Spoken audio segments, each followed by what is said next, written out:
Okay guys, this is it. This is the video that pretty much everything I've done this year, every review, has been leading up to. This is my top 10 best movies of the year list. And when I say best movies, I mean my favorites. So what I'm trying to say is grades do not matter here. The grade that I give a movie when I reviewed it does not matter here. This is my order, this is my ranking, this is my personal biased opinion. And that's because there are of course films that are really, really well made, really well directed, have great cinematography, great score, great story structure, great performance.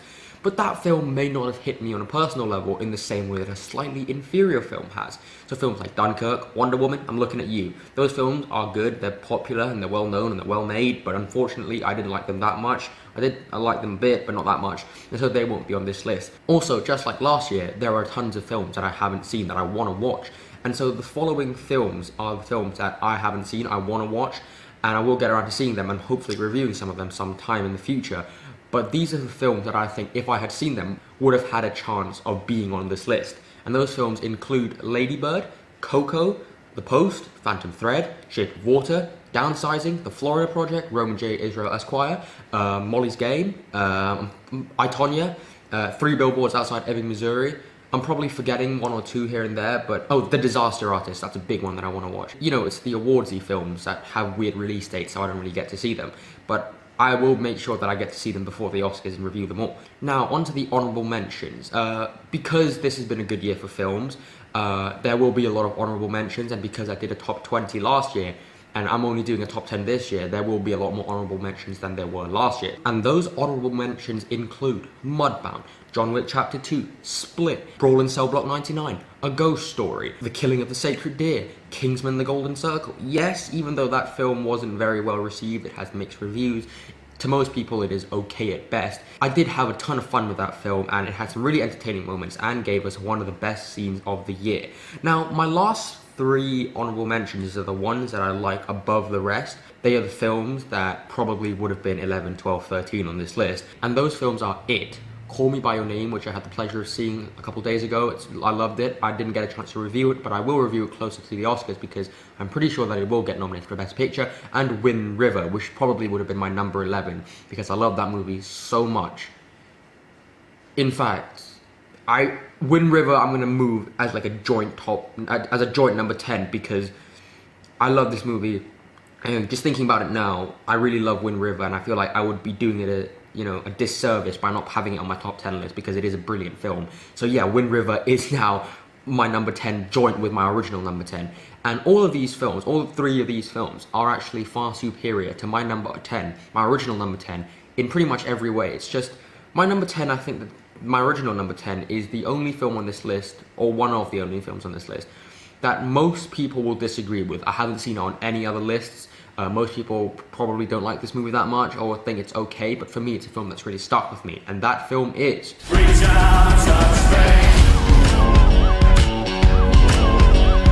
yes, that's right, Atomic Blonde. I think that the main complaint with this film is that it's style over substance, but in my opinion, it's the style of this movie that ultimately saves the movie. Because if you think about the story, it is overly complicated and so damn confusing, and the character motivations and everything are kind of messy. But then you add some of the best cinematography of the year, an awesome score, great performances from the entire cast, especially Charlize Theron and James McAvoy, and some of the best action scenes in the history of cinema, and you get a pretty good film in my opinion. And say what you will about the story of Atomic Blonde, but this is a damn stylish movie that is just so cool to watch. If you see this movie but you don't like it because of the story or the characters, that's absolutely fine. But you still have to admit that this is one of the coolest and most stylish films of the year. It is one that has definitely stuck with me because of that style, and I think that without that awesome style, it would have been just another pretentious, generic spy film. But luckily it wasn't, and that is my number 10, joint with Wind River. On to number 9, I think that this is a film that is far more universally loved than Atomic Blonde, and that film is A bomb is a terrible thing to waste. I think that most of us can agree that Get Out was probably the biggest surprise of the year. I mean, even people who had it on their most anticipated lists of this year, probably didn't think it was going to be as good as it was. And I think that the reason Get Out is such a great film is that it has so much in it, you know. It's a suspense and a horror, and it's also an entertaining comedy movie, and it's also a documentary as Jordan Peele describes it. But because it's so well written and so well directed, it never ever loses focus of the messages and the themes that it is trying to explore and trying to convey to the audience. And also, this is just a really, really well acted movie. Daniel Kaluuya, Alison Williams, Laurel Howery, just the entire cast is great. I'm so excited for this movie, especially now that award season is coming up now.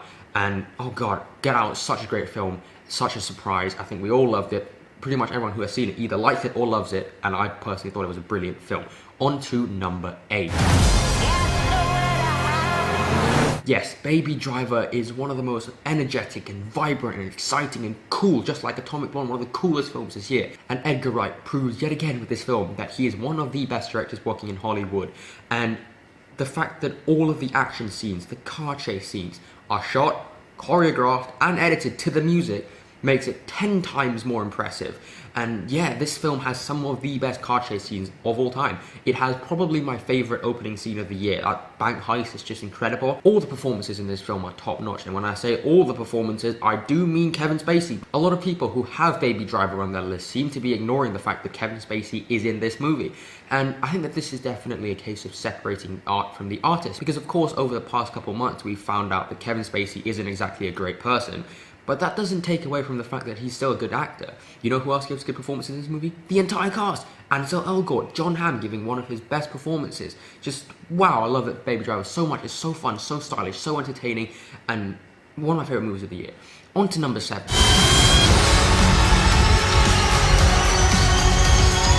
Yes, Thor Ragnarok. This is, in my opinion, the most entertaining movie of the year. I love everything about this movie. The action scenes were great. It's the funniest movie of the year. Chris Hemsworth, man. Chris Hemsworth.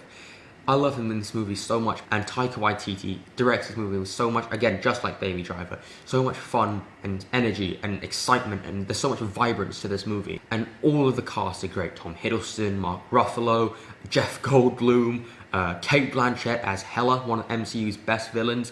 Also, special shout out to Kurt Russell and Michael Keaton. It's been a great year for MCU villains. And of course, Korg. I mean, this movie is just so weird, but it embraces the weird. I think one of the reasons that this movie gets me so excited is because it basically serves as a reminder that the MCU still has so much more to offer us. And with Black Panther coming up, I just cannot wait to see what the MCU does next. On to number 6. That's right, The Big Sick, for me personally, was the biggest surprise. I had no idea how great this movie was going to be. You know, I'm not the biggest fan of rom-coms, but The Big Sick has really set the bar in terms of rom-coms, because it's so much more than just a rom-com. Of course, you have the cute, like, oh, they're meeting up and they're going out bit, but the rest of the movie is so much more complex and so much more deep than you would expect. And just like Thor Ragnarok, this is an absolutely hilarious film. And that's saying something, because I'm a very hard laugher in movies, and I'm also a very hard crier. I've only cried in one movie ever. And The Big Sick, out of all the movies this year, is the only one that got me remotely close to crying. It is so well written. The script here by Kumail Nanjiani and his wife Emily V. Gordon is incredible. And the performances also. Kumail Nanjiani absolutely kills it. But the rest of the cast as well is so great, especially Holly Hunter, who is in one of my favourite scenes of the year in this movie. I just love The Big Sick so much. On to number 5. War for the Planet of the Apes is the perfect ending to one of the most underrated and one of the best trilogies of recent memory. It's a beautiful film, both in terms of the aesthetic. I mean, this is an incredibly well shot movie, but in terms of the subject matter as well. Now, I know, of course, you know, the main issue is that it's not really a war. It has like 2 battle scenes and that's it. But it's just such a brilliant character piece. Matt Reeves directing this movie, so great. And the visual effects team, this movie has some of the best CGI I've ever seen and the best motion capture work I've ever seen. Andy Serkis proves yet again that he is the most underrated actor in Hollywood. And Apes is a brutal yet beautiful end to the trilogy. Yeah, Apes is one of the best movies of the year. It's one of my favorites. I loved it. On to number 4. This is dedicated. Now this is a movie that's on Netflix. If you scroll through this movie and you've seen it and you're like, oh, that looks interesting, watch it. If you have no idea what this movie is, watch it. If you've already seen this movie, then you know that it's a brilliant movie. You either like it or you love it. I don't think I've ever talked to anyone who doesn't like this movie. I think that the main reason Okja is weirdly high on my list is the fact that it's directed by Bong Joon-ho. And what I mean by that is, the fact that it's directed by Bong Joon-ho shows me that Asian filmmakers can in fact make great artistic, creative films with a big cast and not be forced by some big studio to CGI someone's beard out or something like that. Because I think that it's such a great message that you should be able to go out there and make a film that is artistic and, you know, creative and has something to say. And aside from the fact that this is such an inspirational film to me, Okja is just a straight up great film. The character work here is brilliant, the directing here is brilliant, the cinematography here is brilliant, and just like Get Out, there's a lot of different themes and a lot of different things going on in this movie. It's exciting and fun and heartfelt and emotional, but it's also really dark at times. But because everyone working on this movie is just so damn talented, it all feels consistent, and just like Get Out, it never loses the focus of what it's trying to convey, the stories, the messages, the themes, and again, just like Get Out, it's a very well acted film. Jake Gyllenhaal gives one of his weirder performances. Tilda Swinton is great as always. Okja's just a brilliant film. Again, if you haven't seen this movie, please watch it. It's on Netflix. If you have seen this movie, then I don't need to tell you how good it is. I do feel, however, that I need to tell you how great my number 3 choice is.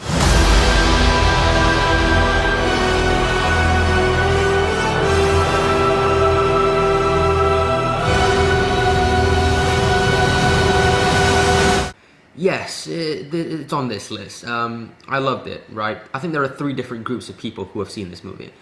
The first group is the people who loved it, but aren't oblivious to its flaws. The second group of people are the people who hated it, but are oblivious to any form of redeemable qualities that this movie has. And the third group of people are the people who have seen it and are still confused as to what's going on both in the Star Wars universe and on the internet. Because this might just be the most divisive movie of all time. I think that if you don't like this movie because you don't like the story structure, that it gets a bit too long and too slow at times, or you didn't like Finn and Rose's storyline, then that is absolutely fine. I agree with you, just watch my review. But if you don't like this movie because it didn't confirm your fan theory that Snoke was the stormtrooper who hit his head, then I don't know what to say to you, because like, I don't get it. Like, some people are saying that this ruined the, you know, the continuity of Star Wars. But for me, the 2 greatest things about Star Wars is that it's always been about subverting the audience's expectations and, you know, going into different and new and bold directions that no film has ever gone in before. And this movie does that. Rian Johnson and his team, and, you know, they actually try to create something new and creative that the audience aren't expecting. And whenever that level of ambition is evident in a film, there's always going to be controversy. There's always going to be people who don't like it, and I get that. But because they try and do something new, something creative, something different, and even if sometimes it might not work, I still respect them for trying to do something different and not just making, you know, another big budget studio film. Also, The Last Jedi had the best performance from Mark Hamill as Luke Skywalker, the best performance from Carrie Fisher as Leia, the best performance from Adam Driver as Kylo Ren, the best performance from Daisy Ridley as Rey, Oscar Isaac, John Boyega. Everyone in this movie is top-notch, and it also has some of the most epic, some of those iconic moments, not only in Star Wars history, but in movies history. And it's also the best-looking Star Wars film. I know that this is very much a love it or hate it movie, but for me, I personally loved it. I'm not oblivious to its flaws, but for now, all I can say is I love this movie. On to number 2.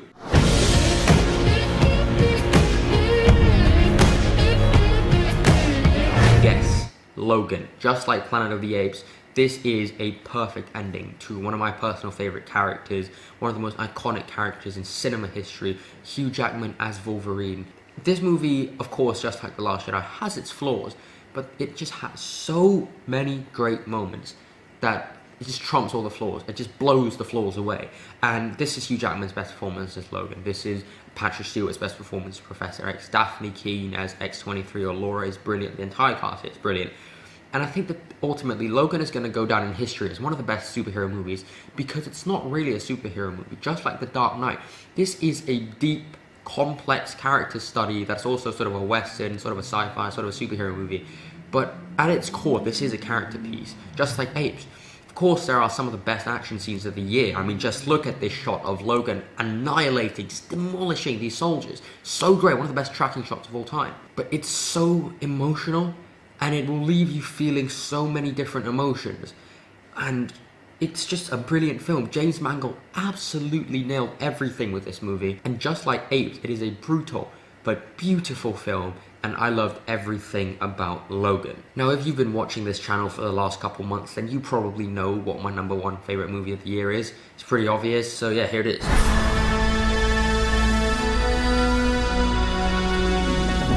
yes, Blade Runner 2049 is a fucking masterpiece. It's what it is. On a technical level, this film is pretty much perfect. The cinematography by Roger Deakins. This is probably not only the best looking film of the year, it's one of the best looking films of all time, if not the best. The score by Hans Zimmer and Benjamin Wallfisch is just out of this world. Denis Villeneuve, this is my favourite film from him, even though he has been one of my most influential directors. Prisoner, Sicario, Enemy, Arrival. This trumps them all, in my opinion. Ryan Gosling, this is the second year he's been in my favourite movie, La La Land, last year. And he gave one of the best performances, but then again, Ryan Gosling is great in everything. Harrison Ford here gives his best performance in decades. In fact, the entire cast they bring their A game. Anna de Armas, Sylvia Hoeks, Jared Leto, Robin Wright, Batista. Just everyone in this movie is just incredible. And like I said in my review, this is one of those movies that will make people fall in love with movies and will make people want to become filmmakers. And that is probably the highest compliment one could ever give to a movie. And Blade Runner 2049 was the only film that I saw where I genuinely thought that. And that is why it is my favourite movie of the year. Guys, thank you very, very much for watching this video. This has been a great year for films. A really great year, and I haven't even seen some of the better films like Lady Bird, Disaster Artist, Shape of Water, and all the films that I just mentioned. Guys, thank you very much for watching. I hope you have a happy new year, and I'll see you in the new year. Thank you.